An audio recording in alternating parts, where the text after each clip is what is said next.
के हाथों से छीन लेते हैं। नागराज उन सभी गुंडों को बुरी तरह पीटता है। थोड़ी देर बाद वह देखता है कि टाइगर वहां नहीं है। तभी उसकी नज़र एक पेड़ पर छिपकर बैठे टाइगर पर पड़ती है। नागराज कहता है, ओह विलियम का कुत्ता भीगी बिल्ली बन के पेड़ पर छिपा है। नागराज उसे पेड़ से नीचे उतारता है और पूछता है, बता कुत्ते, तेरे आका विलियम का ठिकाना बता, नहीं तो मैं तुझे जान से मार दूंगा। लेकिन इससे पहले कि टाइगर कुछ बोल पाता, नागराज समझ जाता है कि वह लाश से बात कर रहा था, क्योंकि टाइगर पहले ही जहरीली गोली खाकर मर चुका था। नागराज मन ही मन सोचता है, उफ, यह शायद विलियम का पता बता सकता था, लेकिन अब मुझे डॉन की तलाश जारी रखनी पड़ेगी। तभी उसे 7 याद आता है। वह उसके पास जाता है और देखता है, लगता है इसे होश आ रहा है। नागराज उसे दिलासा देता है, भाई घबराने की कोई बात नहीं, टाइगर और उसके साथी अब जिंदा नहीं है। 7 कहता है, क्या तुमने अकेले ने टाइगर और उसके 7 साथियों को मार डाला? मुझे विश्वास नहीं होता। नागराज उसे बताता है, मेरा नाम नागराज है, इनके किए की सजा भगवान ने स्वयं दी है। तुम मुझे अपने बारे में बताओ, ये लोग तुम्हें क्यों पीट रहे थे? 7 बताता है, मेरा नाम वास्को है,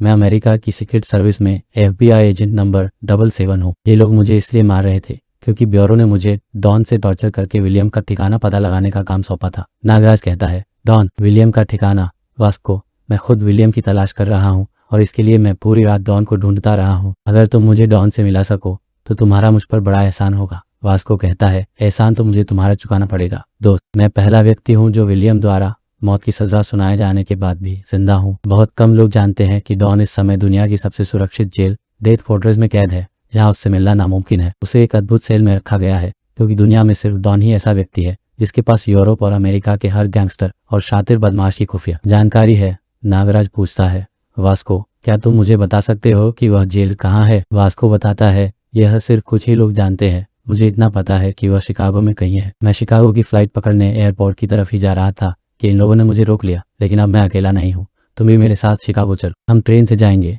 क्योंकि हो सकता है एयरपोर्ट पर विलियम के आदमी हो। और फिर नागराज और 7 रेलवे स्टेशन की ओर निकल जाते हैं। दोनों रेलवे स्टेशन पहुंचते हैं। नागराज पूछता है, लेकिन वास्को, हमें जेल का पता कौन बताएगा? वास्को जवाब देता है, चीफ ने बताया है कि शिकागो के थ्रिल हाउस क्लब का डांसिंग कोच वैक्सेन, जो वास्तव में एक CIA एजेंट है, मुझे जेल का पता बताएगा। मुझे खास तौर पर इस काम के लिए भेजा गया है, क्योंकि अब तक CIA और FBI के तमाम जासूस डॉन से कुछ भी उगलवाने में असमर्थ रहे, जबकि मेरे पास टॉर्चर करने के कुछ खास तरीके हैं। फिर दोनों ट्रेन में चढ़ जाते हैं। कुछ देर बाद ट्रेन में एक लड़की की आवाज आती है। हाय। नागराज देखता है कि वह दर्द से करा रही है और उसने अपना पैर पकड़ रखा है। नागराज सोचता है, मुझे कहीं कोबरा सांप की गंध आ रही है, कहीं इस सांप ने तो इसे नहीं काट लिया। नागराज लोगों को हटाकर उस लड़की